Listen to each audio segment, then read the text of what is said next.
चलें जी, आज हमारी वीडियो है इंस्टॉलेशन के बारे में। हमारा एसक्यूएल सर्वर की इंस्टॉलेशन, उसके बारे में हम देखेंगे कि हमारी रिक्वायरमेंट्स क्या है, हमें सर्वर किस किस्म का चाहिए, और देन हमारा जो है हम स्पेस कितनी चाहिए और कौन कौन से वर्जन फ्लेवर्स अवेलेबल हैं माइक्रोसॉफ्ट के इस प्रोडक्ट में 2008 एसक्यूएल सर्वर। हम देखें तो इसमें हमारा ओवरव्यू में हम देखेंगे कि हमारा माइक्रोसॉफ्ट एसक्यूएल सर्वर 2008 के एडिशन कौन से हैं, हमारी रिक्वायरमेंट्स इसमें कौन कौन सी हैं, एक इंस्टॉलेशन के लिए कितना हार्डवेयर चाहिए, कितनी स्पेस चाहिए, कितनी रैम चाहिए, प्रोसेसर कौन सा हो, basic SQL server 2008 security concepts क्या हो सकते हैं, हम उनके बारे में देखेंगे। जैसा हमारा है कि विंडो ऑथेंटिकेशन या एसक्यूएल की अपनी ऑथेंटिकेशन। उसके बाद हम इंस्टॉलेशन करेंगे और बिल्कुल आपके सामने यहीं पर इसी वीडियो में। ठीक है जी। नेक्स्ट हम अगर देखें तो एडिशन आ जाते हैं। हमारे 3 मेजर एडिशन जो माइक्रोसॉफ्ट की प्रोडक्ट है एसक्यूएल सर्वर की, उसने लॉन्च किए, जैसा कि इंटरप्राइज। आप अगर मेरी MCITP की वीडियोस देख चुके हैं तो उसमें आपको इंटरप्राइज स्टैंडर्ड्स और इसके बारे में काफ़ी आइडिया होगा। इंटरप्राइज लेवल का सबसे मेजर, जिसमें 32 बिट ऑपरेटिंग सिस्टम भी एसक्यूएल सर्वर का जो सॉफ्टवेयर अवेलेबल है, और 64 बिट भी है, आया ही 64 बिट भी है। इसके बाद कह लो कि enterprise class scalability, high availability, full business intelligence capability इसके अंदर है। ये इंटरप्राइज लेवल की कंपनीज, अगर आपकी कंपनी बहुत बड़ी है, बजट बर्दाश्त कर सकती है, तो वो इंटरप्राइज को डेफिनेटली अपने लिए चूज़ करेगी। उसके बाद आ जाता है कदरे कम नीचे आ जाएं तो स्टैंडर्ड एडिशन है। इसमें built in business intelligence capabilities है, डिपार्टमेंटल एप्लीकेशंस भी हैं। उसके नीचे आ जाएं तो हमारा जो है वो स्मॉल बिजनेस कह लो कि वर्जन आ जाता है। एडिशन है एसक्यूएल का, जो SQL server standards licensed for 75 और फ्यूअर कंप्यूटर्स, मैक्सिमम आपके 75 तक जा सकते हैं।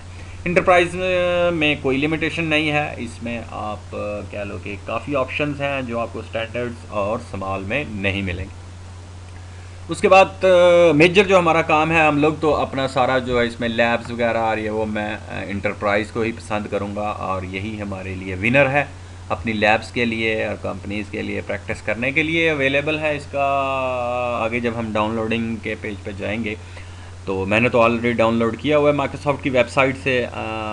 180 डेज़ 160 डेज़ के करीब आपको फ्री एसक्यूएल सर्वर की का सॉफ्टवेयर मिल जाता है। वैल्यूएशन के लिए आप डाउनलोड करके उसको जो है वो अपना इस्तेमाल कर सकते हैं। ठीक है जी। उसके बाद एक और है इनका वर्जन एडिशन कह लें एसक्यूएल का, जो है हमारा एसक्यूएल सर्वर 2008 डेवलपर वर्जन। ये सिर्फ डेवलपमेंट और एक्सपेरिमेंटल के लिए है। आप इसको, ये फ्री है, आप इसको परचेज लेके अपग्रेड करके इंटरप्राइज बना सकते हैं, तो ये आपके लिए बहुत अच्छा है, आपको फ्री पड़ेगा। अदरवाइज ये सिर्फ उन्होंने डेवलपमेंट के लिए बनाया है, अगर इसको डेवलप करके आप फर्दर इसके ऊपर एक्सपेरिमेंट कर सकते हैं। नेक्स्ट में चले जाओ तो एक वर्क ग्रुप है। अमूमन जो ब्रांचेस में लोकल ब्रांचेस होती हैं, वो रनिंग लोकल ब्रांचेस, फिर उनका आपस में रेप्लिकेशन और बाद में रिमोट सिंक्रोनाइजेशन जिसे हम कहते हैं, यूज़ पर्पज़ के लिए यूज़ होता है। छोटी छोटी ब्रांचेस हैं आपके ऑफिस की डिफरेंट लोकेशंस पे, तो आप इस वर्जन्स को भी, एडिशन को भी यूज़ कर सकते हैं। उसके बाद फिर वेब है, जो बिल्कुल कह लो कि स्मॉल लो कास्ट आपका सॉल्यूशन है इसका एसक्यूएल सर्वर का। वेब बेस है, आप इसको यूज़ कर सकते हैं। बहुत सारी वेबसाइट्स आपने देखी होंगी जो फॉर्म बेस हैं, डाटा बेस हैं आपके, उसमें कह लो कि डिटेल्स होती हैं फॉर्म की, आपके कह लो डिटेल्स हैं बैंक्स वगैरह की। इस तरह की जो वेबसाइट्स हैं अमूमन जिनके ऊपर डाटा पड़ा होता है, उसको ज़्यादातर वेब डिज़ाइनर्स और डेटाबेस एडमिनिस्ट्रेटर्स उसके लिए ये वर्जन यूज़ करते हैं। ये वेब बेस है, सॉल्यूशन है, best solution for web base database के लिए। आगे चले जाएं तो जनाब कुछ हमारे जो फ्री एडिशंस भी हैं जो आप फ्री यूज़ कर सकते हैं माइक्रोसॉफ्ट की वेबसाइट से डाउनलोड करके। ये लिमिटेड हैं और प्रैक्टिस के लिए अच्छे हैं, लेकिन अगर आपको 180 डेज़ की प्रैक्टिस इंटरप्राइज की मिल रही है तो मेरे ख्याल में वो सबसे बेहतर है। ठीक है। इसमें हमारा एक्सप्रेस वर्जन है, एडिशन एक्सप्रेस वर्जन, फिर ये एसक्यूएल एक्सप्रेस सीक्वल एक्सप्रेस है, SSE और विद टूल्स भी अवेलेबल है, और विद एडवांस सर्विसेज के भी अवेलेबल है। SQL Server Express is free and can be redistributed by ISV subjects to agreement। ठीक है जी, आप इसको रीडिस्ट्रीब्यूट भी कर सकते हैं depend on the Microsoft agreement के। ठीक है जी, नेक्स्ट में चले जाएं तो दो और भी हैं जो इनके स्पेशल एडिशन है हमारे SQL सर्वर 2008 के, जिसमें कॉम्पैक्ट 3.5 SP1 और ये भी SQL सर्वर कॉम्पैक्ट 3.5 जो है ना आपके लिए फ्री है। ये एम्बेडेड डेटाबेसेस आइडियाज़ को बिल्ड करते हैं, स्टैंड अलोन और ओकेशनली कनेक्टेड एप्लीकेशंस के लिए भी ये यूज़ होते हैं, तो ज़्यादातर एम्बेडेड डेटाबेस के लिए ये अच्छी चीज़ें हैं और इनको भी अमूमन कंपनीज़ कभी कभी इनका मज़ा भी चख ही लेती हैं एक्सपेरिमेंटल के लिए लेकिन मेजर जो हमारा 2008 का एडिशन है वो इंटरप्राइज, उसके बाद स्टैंडर्ड, उसके बाद आपका बिज़नेस, स्मॉल बिज़नेस। डिपेंड करता है आपकी कंपनी कितना बजट अफोर्ड कर सकती है। अगर वो इंटरप्राइज का अफोर्ड कर सकती है तो मेरे ख्याल में वो काफ़ी सारे फीचर्स को लूज़ करना नहीं चाहेगी अपने क्या लो कि डेटाबेस के लिए। और मज़ीद फ़ीचर्स अगर डिफरेंस में आप पढ़ना चाहते हैं, देखना चाहते हैं कि जी हमारे इंटरप्राइज SQL सर्वर के फ़ीचर्स कौन कौन से हैं, स्टैंडर्ड के कंपैरेटिव स्टडी करना चाहते हैं तो माइक्रोसॉफ्ट की वेबसाइट पे फुल डॉक्यूमेंटेशन पड़ी है। आप उन परचेज़ करने से पहले वहाँ पे भी दे सकते हैं कि आपको क्या क्या सॉल्यूशंस मिलेंगे इंटरप्राइज में, क्या क्या स्टैंडर्ड में मिलेंगे, क्या क्या स्मॉल बिजनेस में, जो आपकी कंपनी की ज़रूरियात को पूरा करें। ठीक है जी, आगे सपोर्टेड बाय एडिशंस हम इसको देख सकते हैं। मैंने जैसा आपको बताया कि कौन कौन से फ्लेवर्स, आपको ये फ्रूट्स की पिक्चर्स देखकर मेरे ख्याल में पानी तो मुंह में आ ही गया होगा, लेकिन फ्लेवर्स का जहाँ पे जिक्र आया तो मैंने कहा चलो थोड़ा सा मुंह भी मीठा कर लीजिए। एनीवे आप इस वेबसाइट पे अगर जाएं http://msdn.microsoft.com तो वहाँ पे जाके आप इंटरप्राइज और स्टैंडर्ड और स्मॉल बिजनेस के बारे में, उनके फ्लेवर्स और उनके फीचर्स जो हैं हर एडिशंस के, उनके बारे में आप पढ़ सकते हैं कि SQL में इंटरप्राइज में क्या क्या मिलते हैं जो हमें स्टैंडर्ड में नहीं मिलते, स्टैंडर्ड में कौन कौन से मिलते हैं जो हमें बिजनेस में नहीं मिलते। ठीक है जी, आगे चले जाएं तो हमारा रिक्वायरमेंट्स पे आ जाते हैं कि हमारे SQL सर्वर की 2008 की रिक्वायरमेंट्स कौन कौन सी हैं। जैसे हमारी हार्डवेयर कितना होना चाहिए, और डिस्क स्पेस कितनी होनी चाहिए, और सॉफ्टवेयर कौन सा होना चाहिए जिसके ऊपर हमने अपना SQL सर्वर को रन करना है।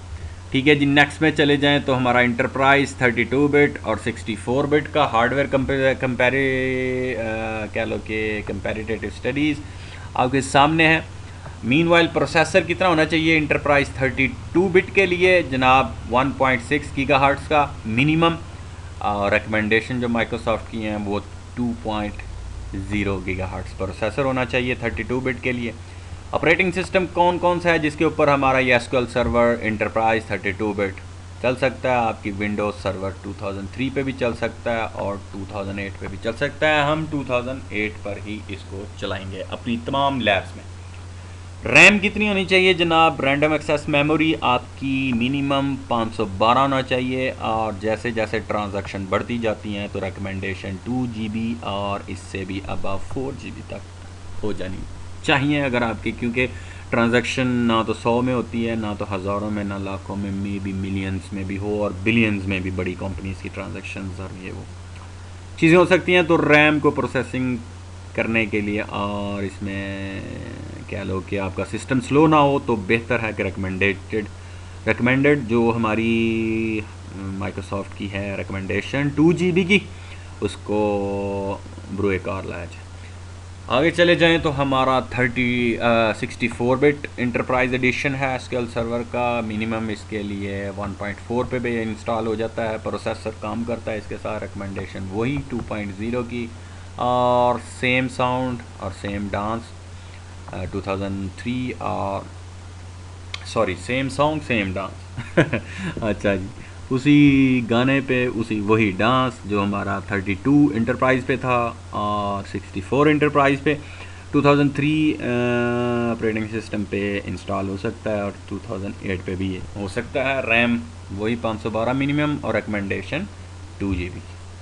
आगे चले जाएं तो हार्ड डिस्क स्पेस रिक्वायरमेंट कितनी है हमारी 32 बिट के लिए, 64 बिट के लिए। वो कहता है जी डाटा इंजन अगर आपने अकेला डालना है, and data files, replication and full text search डालनी है, इनके लिए आपको 28 ATMB चाहिए होता है। उसके बाद एनालिसिस सर्विसेज, डेटा फाइल भी का भी आपने सोल्यूशन इसके अंदर डालना है, इंस्टॉलेशन करनी है तो 90 और आगे फिर रिपोर्टिंग सर्विसेज के लिए, रिपोर्टिंग मैनेजर के लिए आपको 120 MB और देन इंटीग्रेशन सर्विसेज के लिए 120 और क्लाइंट कंपोनेंट्स के लिए, जितने क्लाइंट्स कंपोनेंट्स के लिए 850 MB और SQL ऑनलाइन बुक्स और ब्ला ब्ला कोई चीज़ें आपने फीचर साथ में डालने अपने सर्वर पे, इन केस कभी रीडिंग के लिए टाइम मिल जाता है तो बुक्स वगैरह को डालने। तो ये राउंड अबाउट 2 GB के करीब है, लेकिन ये सिर्फ बहुत इन्हीं के लिए है कि मिनिमम ये चीज़ें स्पेस आपको चाहिए होता है इन केस के आपने अपनी जो है वो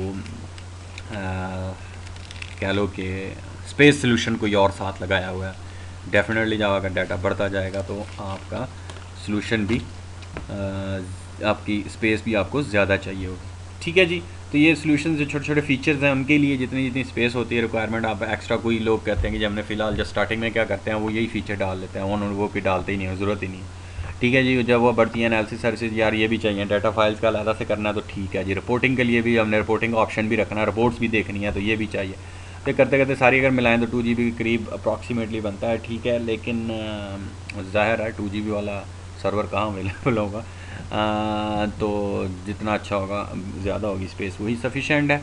नेक्स्ट पे चले जाओ तो जनाब सॉफ्टवेयर हम कहाँ से डाउनलोड कर सकते हैं और कहाँ से ले सकते हैं और क्या क्या चीज़ें हमें चाहिए होती हैं इंस्टॉलेशन करने के लिए। मीनवाइल आप देखो, सबसे पहले तो आप माइक्रोसॉफ्ट की वेबसाइट से जाके SQL/SQL सर्वर करेंगे तो आपको वो पेज पे ले जाएगा, आप डाउनलोड कर सकते हैं। मीनवाइल अगर पेज बॉस का चेंज कर देती है माइक्रोसॉफ्ट 2012 के सिलसिले में, तो आप सेम गूगल में जाके सर्च करके download Microsoft SQL server 2008 evaluation copy, तो आपको बहुत सारे लिंक्स खोल देगा वो डाउनलोडिंग के लिए। फिर जिस मशीन पे आप SQL सर्वर इंस्टॉल कर रहे हैं उस मशीन पे .NET फ्रेमवर्क इंस्टॉल होना चाहिए। SQL इंस्टॉल करने से पहले एक रिक्वायरमेंट, सेकंड आपका विंडो इंस्टॉलर जो है ना वो अपडेट हो चुकी है। ठीक है जी, नेक्स्ट में चले जाए तो हमारी विंडोज़ ऑथेंटिकेशन है और SQL सर्वर ऑथेंटिकेशन, इनके बारे में भी हम देखेंगे कि ये दोनों की अलग-अलग ऑथेंटिकेशंस हम कैसे विंडोज़ ऑथेंटिकेशन को यूज़ करते हुए अपने SQL को कह सकते हैं कि जनाब हमारी विंडोज़ की ऑथेंटिकेशन को, आप दोनों को मर्ज भी कर सकते हैं। मीनवाइल ज़्यादातर विंडोज़ ऑथेंटिकेशन को यूज़ करते हैं हम लोग, इसको भी यूज़ कर सकते हैं अपने लोकली। नेक्स्ट में चले जाएँ तो जनाब लेट्स स्टार्ट द इंस्टॉलेशन, हम अपने सर्वर की आज इंस्टॉलेशन करेंगे। ठीक है जी, मैं मीनवाइल अपनी स्लाइड्स को यहीं पे डिस्कार्ड करता हूँ और बल्कि इसको डाउन कर देते हैं और हम अपना VMware वर्क स्टेशन को खोलेंगे। ये सॉल्यूशन VMware वर्क स्टेशन, इसके अंदर कह लो कि हम वर्चुअल मशीन्स बना सकते हैं। बड़ा कह लो कि ये सूटेबल है घर में प्रैक्टिस करने के लिए, आपके अलहदा से आप अपनी प्रैक्टिस करना चाहते हैं तो आप इसको कर सकते हैं। ठीक है जी, ये हमारा VMware सर्वर है। इसके अंदर कुछ मैंने मशीन्स जो हैं 3-4 वो ऑलरेडी इंस्टॉल कर दी थी। एक तो हम डोमेन कंट्रोलर जो हर कंपनी में होता है आपकी रीढ़ की हड्डी, एक मैंने ये डोमेन कंट्रोलर इंस्टॉल किया हुआ है। ठीक है, और देन हमने SQL सर्वर, ये सिर्फ मैंने नाम इसका रखा है फेवरेट में SQL सर्वर, घबराए नहीं, मैंने इसके ऊपर इंस्टॉलेशन नहीं की, हम फ्रेश इंस्टॉलेशन इसी के ऊपर करेंगे। इस सर्वर की अगर मैं देखूं अपने सर्वर की थोड़ी सी स्पेसिफिकेशंस, तो मेमोरी 1 GB मैंने इसको दी हुई है, प्रोसेसर 1 लगा हुआ है, हार्ड डिस्क मैंने इसको 30 GB की दी है, DVD रोम लगा हुआ है ऑलरेडी, फ्लॉपी है इसके अंदर जनाब, host only network adapter, host only. अगर आप MCITP की मेरी वीडियो देखें तो उसमें डिटेल मैंने VMware के बारे में बताया, लेकिन थोड़ा सा मैं आइडिया आपको ये दे दूं कि नेटवर्क की यहाँ पे सेटिंग्स अगर मैं जाके देखूँ तो ये होस्ट ओनली, अगर मैं यहाँ पे जाऊँ डबल क्लिक करता हूँ इसके अंदर तो आपको नेट मिलता है, होस्ट ओनली और कस्टम मिलता है। ये फॉर एग्जांपल एक किस्म के स्विचेज़ हैं बहुत सारे जो आप स्विचेज़ को लगा सकते हो। फॉर एग्जांपल मैं कैंसिल इसको करता हूँ। होस्ट ओनली का क्या मकसद बनता है, मैं एक और अगर आपको थोड़ा सा समझाने के लिए देखूँ कि होस्ट ओनली क्या है। फॉर एग्ज़ाम्पल ये है हमारा होस्ट ओनली के जो VMware के ऊपर होस्टेड मशीनें हैं, आप उनको देखें तो ये आपके फॉर एग्ज़ाम्पल ये एक मेरा, आप इसको एज ए स्विच ले लो, ये हमारा जो है ना होस्ट ओनली का स्विच है, नाम उसका होस्ट ओनली है, होस्ट ओनली। ठीक है जी, अब इस होस्ट ओनली का मकसद है कि इस होस्ट ओनली को मैं कर दूंगा तो जितने लैन कार्ड, जितने सर्वर्स के लैन कार्ड या कंप्यूटर या सर्वर्स इधर आके इसको टच करेंगे, वो सारे सारों को मैं किसके साथ अटैच होंगे, हमारे होस्ट ओनली के साथ। ठीक है जी। फॉर एग्ज़ाम्पल ये है हमारे होस्ट ओनली के साथ अटैच्ड। ठीक है जी, ये हमारे होस्ट ओनली के साथ अटैच्ड हैं जितने सर्वर। तो ये थोड़ा सा आइडिया कि होस्ट, ये किस्म का स्विच है, नेटवर्क स्विच कह लें आपको। जितने जितने होस्ट ओनली आपस में, जो जो होस्ट मैं जिनको होस्ट करूँगा कि होस्ट ओनली, तो वो क्या होंगे, वो हमें होस्ट ओनली को कनेक्ट होंगे। अब होस्ट ओनली के इसके ऊपर हमारे वर्क स्टेशन के ऊपर जितने जितने मशीनें मैंने डाली हुई हैं, होस्ट हैं, वो करती हैं वो आपस में कनेक्ट हो जाएं, वो आपस में एक ऐसा नेटवर्क बना लें तो वो आपस में एक दूसरे के साथ बात करें। फॉर एग्जांपल मैं किसी और स्विच को भी अगर डालना चाहता हूँ तो अलहदा से वो हम कर सकते हैं। नेटवर्क एड्रेस ट्रांसलेशन है कि वो इसका आईपी अपना होगा, अंदर का VMware का, और ऑप्शन है VMware का ऑटो जिसमें नेट है, और वो ट्रांसलेट करके आपकी ट्रैफिक इंटरनेट के लिए भेजता है दूसरे नेटवर्क पर। ठीक है जी। तो मेनवाइल हमारा होस्ट ओनली पे मैंने अडाप्टर रखा है, यस भी प्रेजेंट है, साउंड कार्ड डिस्प्ले ज़रूरत नहीं है। हम क्या करते हैं, सबसे पहले अपने डोमेन कंट्रोलर को मैं ऑन करता हूं जनाब। ये है हमारा पावर ऑन डोमेन कंट्रोलर की R2 है, और ये हमारा 32 बिट है SQL सर्वर की मशीन। मैं इन दोनों को भी यहाँ से इंस्टॉल करता हूँ और ये हमारा स्टार्ट हो जाएगी। ठीक है, इसके बाद हम मीनवाइल अपनी इंस्टॉलेशन शुरू करेंगे। मैंने ऑलरेडी जो है वो डाउनलोड करके माइक्रोसॉफ्ट की वेबसाइट से 2008 सर्वर का जो वर्जन है उसको मैंने डाउनलोड किया है, और डाउनलोड करके मैंने ऑलरेडी अपनी ड्राइव पे रखा हुआ है। उसको फिर मैंने ड्राइव के इसके अंदर मैंने जो हमारा कह लो कि कॉपी होती है क्या, ये हमारा यहाँ से आप इसकी जब किसी भी वर्चुअल मशीन की, ये नीचे आपको हार्ड ड्राइव्स, ये CD रोम, ये नेटवर्क चेंज करना हो तो ऑन रनिंग पे आप चेंज कर सकते हैं। जैसे ये मशीन पीछे स्टार्ट हो रही है, लेकिन अगर मैं इसको यहाँ से जाके ब्राउज़ करके मैं इसको दूँ कि जी फिजिकल मैं अब CD रोम यूज़ करना चाहता हूँ, तो मैं अपना CD रोम यहाँ पे दे के अब मैं CD डाल के इस पर इंस्टॉलेशन कर सकता हूँ अपने सर्वर के ऊपर। मैं अपने लैपटॉप पर मैं ये सारा कुछ कर रहा हूँ। आपकी लैब करवाने के लिए VMware को मैंने इसके ऊपर इंस्टॉल किया हुआ है, वर्चुअल मशीनें इस पर बनाई हुई हैं, तो मैं इसकी अब इसमें करूँगा। लेकिन मैंने जो कॉपी कर अपना जो इसका इमेज है SQL सर्वर 2008 सॉफ्टवेयर का एवेल्यूएटेड कॉपी जो है वो मैंने माइक्रोसॉफ्ट वेबसाइट से करके अपने ई ड्राइव पे रखी हुई है, तो मैं उसको यहाँ से जाके पाथ दे सकता हूँ। फॉर एग्जांपल जिस तरह हम लोग यहाँ पे, तो ये तो हमारा डोमेन कंट्रोलर है, ठीक है, इसको ऑन होने दें, और देन हमारा ये SQL सर्वर है, ये ऑन हो रहा है। तो जैसे ये ऑन होते हैं तो हम लोग आगे फर्दर इसकी जो है ना वो इंस्टॉलेशन को शुरू करते हैं। तो थोड़ा सा आपको और वेट करना पड़ेगा। ये हमारा डोमेन कंट्रोलर, ये बैकअप सर्वर ऐसी है, एक थर्ड मशीन है, इसकी हमें अभी ज़रूरत नहीं है और ना ही बैकअप की तरफ हम जा रहे हैं। फिलहाल आप इसको जहन से निकाल दें तो अच्छा है। तो ये ग्रीन लाइट्स हो जाती हैं जैसे कि पावर होती है, मशीन ऑन, ये फेवरेट है, और कौन कौन सी पावर ऑन है वो आपके ऊपर आ जाएंगी दोनों मशीन। तो ये अच्छा टूल है प्रैक्टिस के लिए, आप इसके ऊपर डालकर मशीनें प्रैक्टिस कर सकते हैं, घर में लैब बना सकते हैं एक जो आपके लिए जितनी प्रैक्टिस करेंगे वो ज़्यादा बेहतर है, बजाय कि बहुत ज़्यादा अक्सर हर स्टूडेंट की अपनी तरीक़ाकार है जहन को बनाने का, उसको मज़ीद पॉलिश करने का। चलें जी, ये हमारा आ गया, कुछ बुक्स पढ़ते हैं, कुछ जनाब प्रैक्टिस ही करते हैं। तो प्रैक्टिस में एक परफेक्ट, जितना लैब करेंगे एरर ज़्यादा आएंगे, आपको सीखने को ज़्यादा मिलेगा। ठीक है जी, मैंने इस मशीन का जो नाम है वो तो डोमेन कंट्रोलर है, मैं आपको दिखा देता हूँ। जैसे लॉगिन करता हूँ तो ये यहाँ पे एक जो मैंने डोमेन बनाई हुई है वो test.local के नाम से बनाई, तो इसलिए ये ऊपर आपको टेस्ट एडमिनिस्ट्रेटर आ रहा है। जनाब मैं पासवर्ड लगाता हूँ PAK23। ठीक है जी, ये अप्लाई हो रहा है, हमारा SQL सर्वर वेटिंग में है। पहले डोमेन कंट्रोलर को हमेशा स्टार्ट करें ताकि आपके जितने मेंबर्स हैं वो इजीली उनको डोमेन मिल जाए। ठीक है जी, ये हमारा SQL मैंने जो डोमेन कंट्रोलर है एक सर्वर हमारा बनाया है। अगर मैं इसके ऊपर जाऊँ माई कंप्यूटर प्रॉपर्टीज़, आपको मैं इसका नेटवर्क नेम दिखाना चाहता हूँ। ठीक है जी, नेटवर्क नेम है हमारा इसका DC1 और dc.test.local इसकी डोमेन है। और जनाब ये भी फ्री एवेलुएटेड कॉपी है माइक्रोसॉफ्ट की, जो हमें मिला है 163 डेज़ के लिए। ये 80 डेज़ का था। ठीक है, काफ़ी दिनों से मैंने इसको इंस्टॉल किया हुआ था, तो देन हम इसको यूज़ कर रहे हैं। ये विंडोज़ सर्वर 2008 R2 है इंटरप्राइज़, और उसके साथ जनाब ये ऊपर भी अगर देखें तो हमारा DC1 है। मैंने इसका बैकग्राउंड चेंज कर दिया ताकि मीनवाइल हम जब स्विच करके डोमेन कंट्रोलर पे आएँ या स्विच करके डोमेन कंट्रोलर से वापस एसक्यूएल पे जाएं तो आपको आइडिया हो जाए कि हम किस मशीन पे काम कर रहे हैं। ठीक है जी, ये हमारी एक्टिव डायरेक्टरी है। मैंने एक्टिव डायरेक्टरी इस पर इंस्टॉल कर दी हुई है और डीसी प्रोमो लगा के, तो कोई बड़ी कह लो कि बला चीज़ नहीं है। आप हमारा क्योंकि टॉपिक नहीं है एक्टिव डायरेक्टरी की तरफ, तो मैं कम ही फोकस रखूँगा, लेकिन हमारे यूज़र्स और जब ये बनाना होगा तो तब हमें खोलना पड़ेगा। ठीक है जी, और इसके अंदर 2 मशीनें जॉइन हैं, एक ये जिस हमारा एसक्यूएल सर्वर जिसके ऊपर हमने अभी इंस्टॉलेशन करनी है, और एक जो हमने बंद रखी हुई है वो पहले की जॉइन है, हमें उसको ऑन करने की ज़रूरत नहीं है, ज़्यादातर हमारा एसक्यूएल पे होगा।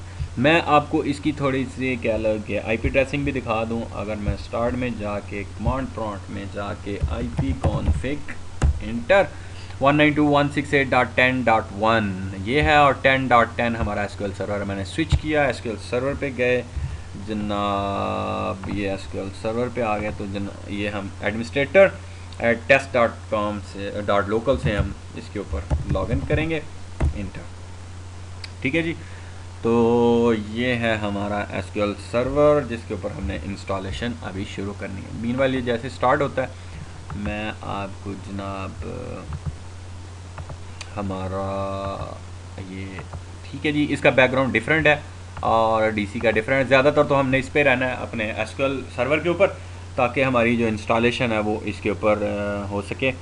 ठीक है जी, ये थी हमारा ये सर्वर है। मैं अगर इसका भी थोड़ा सा आपको बैकग्राउंड इसका जो है वो प्रॉपर्टीज़ दिखा दूँ, my computer and properties computer whatever. ठीक है जी, 59 डेज़ के लिए हमारे पास अवेलेबल है, और जनाब ज्वाइन किया हुआ है test.local के साथ, और 32 बिट ऑपरेटिंग सिस्टम है, या 32 बिट है, और जनाब विंडोज़ सर्वर 2 था, इंटरप्राइज एवेलुएशन कॉपी है माइक्रोसॉफ्ट की। ठीक है जी, और इसकी भी हमारी आईपी एड्रेसिंग आपको देख लें जी, ipconfig और 10.10 है, 192.168 क्लास सी का नेटवर्क, और देन 10 होस्ट आईडी।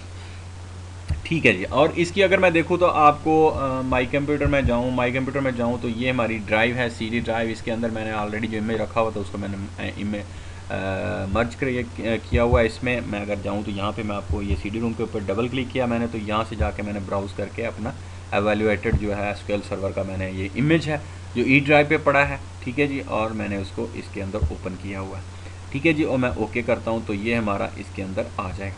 मीनवाइल मैं वापस अपना जाके फुल स्क्रीन करता हूँ। फुल स्क्रीन करने के बाद जनाब ये हमारा एसक्यूएल सर्वर 2008, मैं डबल क्लिक करता हूँ इसका, वो कहता है जी ये लैंग्वेज कुछ और है, चलें ये हमारा, ठीक है जी चलने दे आगे। हमारी ये जब मैंने इंस्टॉल किया तो उस वक्त थोड़ा सा मैंने देखा नहीं कि शायद लैंग्वेज इसकी कोई चेंज हो गई है, लेकिन देखते हैं कि ये .NET फ्रेमवर्क का ये मैसेज आ रहा है। ठीक है जी, ओके जी, वेल एंड गुड। आप हमारे पास नहीं है, आप इसको एक्सट्रैक्ट करो और हमारा जो है ना .NET को पहले इंस्टॉल करो, फ्रेमवर्क को। मीनवाइल जब तक ये हमारा .NET फ्रेमवर्क इंस्टॉल होता है मैं अपनी वीडियो को यहीं पर रोकता हूँ, और जैसे ये पॉज करता हूँ, जैसे ये हमारा .NET फ्रेमवर्क इंस्टॉल हो जाएगा उसके बाद हम अपने एसक्यूएल की इंस्टॉलेशन यहीं से आगे शुरू। ये यहाँ से फिर आगे वो कह रहा है जी .NET फ्रेमवर्क, आप उसका जो है लाइसेंस एग्रीमेंट, यस सर, हम कहते हैं सेंड इन्फॉर्मेशन अबाउट इस सर्टिफिकेट, माइक्रोसॉफ्ट में ज़रूरत नहीं है, हम इसको इंस्टॉल करेंगे, इंस्टॉल, और ये जनाब इंस्टॉल हो रहा है, डाउनलोड करेंगे। You can now disconnect from the internet. Internet तो हमने पहले ही नहीं लगाया, आप कहाँ से चले गए। ठीक है जी, ये जब तक हमारा .NET फ्रेमवर्क थोड़ा सा और टाइम लेगा, हम इसको जब तक ये होता है तो मैं अपनी वीडियो को पॉज करता हूँ और वापस आते हैं, यहीं से आगे चलेंगे। चलें जी, ये हमारा जो है कह लें कि मैंने .NEट फ्रेमवर्क भी हो गया, और उसके बाद हमारा जो है वो जनाब ये विंडो इंस्टॉलर सेकंड वो भी मैंने किया, और जनाब कह लें कि इसके बाद हमने रीस्टार्ट किया। रीस्टार्ट करने के बाद मैंने जो है इसको कह लें कि रीस्टार्ट होने के बाद ये लॉगिन करके हम लोग यहाँ पे आ गए। ठीक है जी, और क्योंकि ऑलरेडी मैं इंस्टॉल कर चुका था इसलिए मैंने इसको कैंसिल किया। ये माइक्रोसॉफ्ट की वेबसाइट से आप 4.5 इंस्टॉलर विंडोज इंस्टॉलर है, 1.6 के MB के करीब है, कह लो कि 2 मिनट्स में डाउनलोड हो जाता है, तो आप इसको 2 मिनट्स बहुत ज़्यादा है, कम है। फिर फ्रेमवर्क इंस्टॉल किया पहले हमने, फ्रेमवर्क इंस्टॉल करने के बाद विंडोज़ इंस्टॉलर को इंस्टॉल किया, और देन ये हमारी मशीन अब रेडी है हमारे एसक्यूएल के लिए। मैं वापस जाता हूँ अपनी CD पे, और एसक्यूएल की डबल क्लिक करते हैं। डबल क्लिक करने के बाद ये इसको मैं क्लोज़ कर देता हूँ। ये थोड़ा सा टाइम लगी और हमारा एसक्यूएल सर्वर का जो है वो इंस्टॉलेशन विज़ार्ड हमारे सामने खोल देगी। हम लोग उसको फिर देखते हुए अपनी इंस्टॉलेशन जो एसक्यूएल की है वो फर्दर आगे देखेंगे उसमें क्या क्या ऑप्शंस हैं और कैसे हम एसक्यूएल सर्वर को इंस्टॉल कर सकते हैं। ठीक है जी, अभी ये हम लोग और ये जनाब हमारे पास एसक्यूएल सर्वर इंस्टॉलेशन सेंटर है। ठीक है जी, जिसमें प्लानिंग है, प्लानिंग कुछ ऑप्शन है यहाँ पे, प्लानिंग है, इंस्टॉलेशन है, मेंटेनेंस है, टूल्स है, रिसोर्सेज, एडवांस एंड ऑप्शंस है। अगर मैं प्लानिंग में देखूँ तो हमारा हार्डवेयर एंड सॉफ्टवेयर की रिक्वायरमेंट्स है, उसको व्यू करना चाहते हैं आप उसको कर सकते हैं। सिक्योरिटी डॉक्यूमेंटेशन देखना चाहते हैं वो देख सकते हैं। ऑनलाइन रिसोर्सेज नोट्स पढ़ना चाहते हैं वो, सिस्टम कॉन्फ़िगरेशन चेक कर लगाना चाहते हैं वो, अपग्रेड एडवाइज़र को करना चाहते हैं वो इंस्टॉल कर सकते हैं और बहुत सारे ऑनलाइन चीज़ें आप पढ़ सकते हैं इसके बारे में। क्लस्टरिंग है, अपग्रेडेशन डॉक्यूमेंट्स हैं। सेकंड आ जाता है हमारी इंस्टॉलेशन। सेकंड में आए तो पहला ऑप्शन जो है हमारा new SQL server stand alone installation और ऐड अनदर फीचर। सेकंड आ जाता है new SQL server fail over cluster installation. हम क्लस्टर भी देखेंगे आगे जाके कि ये कैसे होते हैं, फेल ओवर क्लस्टर क्या होता है। कोई ऑलरेडी इंस्टॉल है आपका सर्वर, उसको उड़ाना है क्लस्टरिंग से तो आप वो ले आओ, और अपग्रेड करना है वर्जन को तो आप यहाँ से जा सकते हो और प्रोडक्ट के बारे में सर्च करनी है, अपडेट्स के बारे में आप यहाँ से कर सकते हो। मेंटेनेंस में रिपेयर है, एडिशन अपग्रेडेशन है, रिमूव भी उसी तरह। फिर आप क्लस्टर कोई 2-4 सर्वर हैं, एक सर्वर को उड़ाना चाहते हैं क्लस्टर से तो आप रिमूव कर सकते हैं नोड्स को। ठीक है जी, आगे चले जाओ तो टूल्स हैं। टूल्स में आपका सिस्टम कॉन्फ़िगरेशन चेकर है, installation SQL server fail over feature install SQL server features, discovery reports हैं, आप रिपोर्ट्स के बारे में देख रहे हैं। और अपग्रेडेशन करना चाहें पैकेज की तो कर सकते हैं, अभी इंस्टॉल ही नहीं वो। आगे रिसोर्सेज हैं बहुत सारे, आप ऑनलाइन बहुत सारे हाइपरलिंक्स हैं, पढ़ना चाहें तो पढ़ सकते हैं। ठीक है जी, ये एडवांस में चले जाएं तो हमारा इसी तरह इंस्टॉलेशन कॉन्फ़िगरेशन, एडवाइज़र कम्प्लेक्शन हैं, एडवांस क्लस्टर कम्प्लेक्स हैं, एडवांस क्लस्टर प्रिपरेशन है, क्लस्टर के बारे में। तो मीनवाल हमें जो आज इसमें से हमने जो मेन करना है हमारा फोकस वो इंस्टॉलेशन के ऊपर है। मैं इंस्टॉलेशन पे जाऊंगा तो ये हमने चूज़ करना है new SQL server stand alone installation. मैं इसको क्लिक करूँगा। इसको क्लिक करने के बाद ये थोड़ा सा टाइम लेगा और हमें हमारी नेक्स्ट विंडो खोल देगा और देन हम देखेंगे कि हमने इसकी इंस्टॉलेशन में क्या क्या ऑप्शन चाहिए, क्या क्या फ़ीचर हमने इंस्टॉल करने हैं। ठीक है जी, और वो इसको चेक करेगा और देन हमें वो अभी रिपोर्ट देगा स्कैनिंग के बाद। रूल्स उसके चेक करेगा कि हमारा आया कि एसक्यूएल सर्वर में कोई चीज़ मिसिंग तो नहीं इस ऑपरेटिंग सिस्टम पे, इस सर्वर के ऊपर जो चाहिए होती है लाजिम एसक्यूएल को। तो अभी जनाब उसने कहा जी ऑपरेशन कंप्लीट हो गया, 6 पास, फेल कोई नहीं है, वार्निंग कोई नहीं है, स्किप कोई नहीं है। हम लोग जनाब ओके कर दिया। ओके करने के बाद ये आगे जाएगा और देन नेक्स्ट हमारा जो है वो विज़ार्ड हमारे सामने आ जाएगा। थोड़ा सा हमने इंतज़ार करना है और देन एसक्यूएल का जो है वो आगे। मीनवाइल मैं इसको मिनिमाइज़ कर देता हूँ, फ़िलहाल ये जो हमारे पास है मैं इसको मिनिमाइज कर देता हूँ। आगे जनाब आ गया जनाब, वो कहता है कि जी आपका जो अगर ऑलरेडी आप परचेज़ कर चुके हैं तो अपनी प्रोडक्ट की दे सकते हैं, और अदरवाइज़ अगर फ्री एडिशन यूज़ करना चाहते हैं ट्रायल वर्जन के 180 डेज़ का जो है एक्सपायरी है, आप उसको यूज़ कर सकते हैं।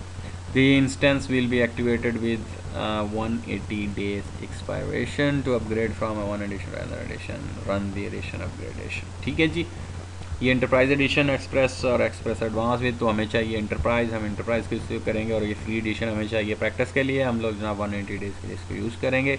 नेक्स्ट करने के बाद करते हैं जी हमारा लाइसेंस एग्रीमेंट, और जैसे हमने बताया कि अल्लाह भला करे ये हमारा जो है ये वर्जन किसी और ही लैंग्वेज में डाउनलोड हो चुका है। जैसे आपको देखें तो यहाँ पे पता नहीं कौन सी सप्रानियों त्रवानियों पता नहीं क्या क्या लिखा हुआ है। मैं ऐसा करता हूँ कि जनाब इसको यहीं पे रोक कर माइक्रोसॉफ्ट इंटरनेट फ्रेमवर्क इस पर देखें जी, फ्रेमवर्क लसीनिया अलातीसिया स्पेनिश फ्रेंच टाइप है ये वर्जन। मैं इसको ऐसे क्लोज़ करता हूँ यहीं पे और मैं डाउनलोड करता हूँ इसका इंग्लिश वर्जन, ताकि हमारा जो है वो इंग्लिश वर्जन डाउनलोड हो जाए तो हम अपनी जो इंस्टॉलेशन है वो मैं यहीं से आगे जाके स्टार्ट करूँगा। तो मीनवाइल मैं क्या करता हूँ कि अपनी इंस्टॉलेशन की वीडियो यहीं पर रोकता हूँ और देन हम अपना इंग्लिश का जो वर्जन है उसको मैं डाउनलोड करता हूँ और देन वापस आता हूँ आपके पास। ठीक है जी।